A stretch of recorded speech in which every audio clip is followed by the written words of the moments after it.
تتساءل أدواه ودماء تحضن.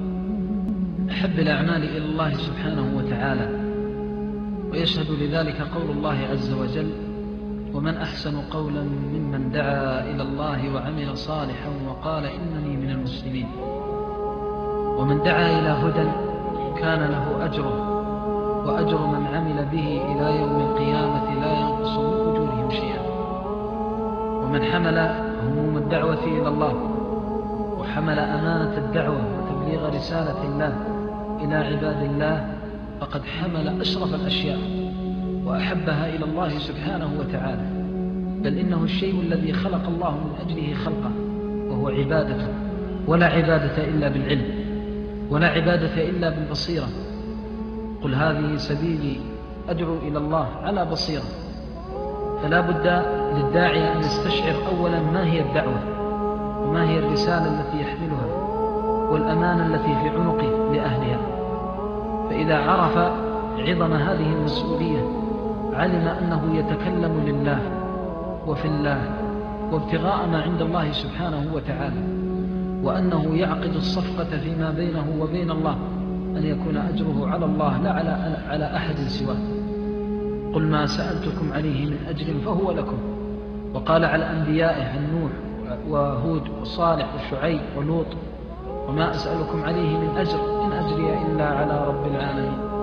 أجرك على من بيده خزائن السماوات والأرض، أجرك على من يكتب لك الكلمة والجملة والحرف، على من يكتب لك الخطوة والتعب والنصر والسهر، ويكتب لك كل صغيرة وكبيرة سبحانه وتعالى.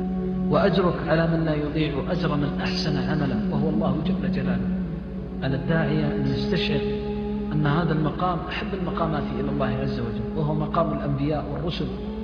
فإن العلماء ورثة الأنبياء، وإنما يكون الداعية العالم، ولا تكون دعوة إلا بعلم. ومن يريد أن ينال فضل الدعوة على أتم وجوهه وأن يكون في أكمل صوره فليتم العلم، ويكون من أهل هذه الرياض التي تنشر فيها رحمة الله ويبتغى فيها ما عند الله، ويصبر ويصابر ويجد ويجتهد ويحتسب الأجر عند الله سبحانه وتعالى في جميع ذلك حتى يبلغ من العلم. فإذا بلغ ذلك قام بالدعوة على أتم وجوهها.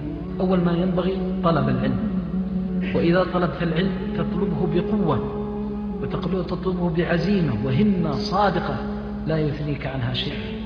لا تثنيك عنها الدنيا وزينتها وغرورها وما فيها من متاعها الزائل. ما تكون بضعف تحس أن الدنيا ستفوتك وأن أهل الدنيا يتاجرون ويربحون وأنت لا تتاجر ولا تربح، لا، بل تدخل في العلم وتحس أنك أنت الذي أربح صفقة وأكثر ربحا في تجارتك مع الله سبحانه وتعالى. طلب أقوام العلم فكفاهم الله هم الدنيا والآخرة. واقرأ في سير العلماء، والله إن منهم من كان لا يجد إلا طعمة يومه، مرقع الثياب، حافي القدم، ولكنه أغنى الناس بالله جل جلاله، وأسعد الناس، أشرحهم صدرا، وأثبتهم جنانا، وأصدقهم لسانا، وأوضحهم بيانا. وجعلنا منهم أئمة يهدون بأمرنا لما صبروا وكانوا بآياتنا يوقنون. لما صبروا في طلب العلم وتحصيله، لا يشتكي من السهر ولا من التعب في طلب العلم، إنما يبحث عن هذا العلم بكل همة وبكل صدق وعزيمة. فإذا جد طالب العلم في طلبه عليه أن يعلم أن منزلته عند الله على قدر ما يحصل من العلم، فإن الله يرفع بهذا العلم درجات. وقد تجلس في المجلس الواحد وتدرس فيه مسائل يقل من يضبطها ويقل من يحصلها، فتكفي الأمة همها وتسد ثغرها، فيكون أجرك عند الله بمكان، فترفع درجتك بقدر ما كان علمك نفيسا عظيما محتاجا إليه.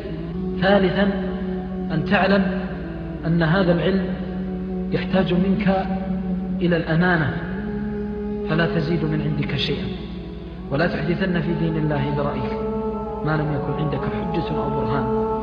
تحرص في مجالس العلم على أن تسمع وتحفظ، ثم بعد ذلك تعمل بضوء ما علمت، وتبلغ ما سمعت، وهذا أكبر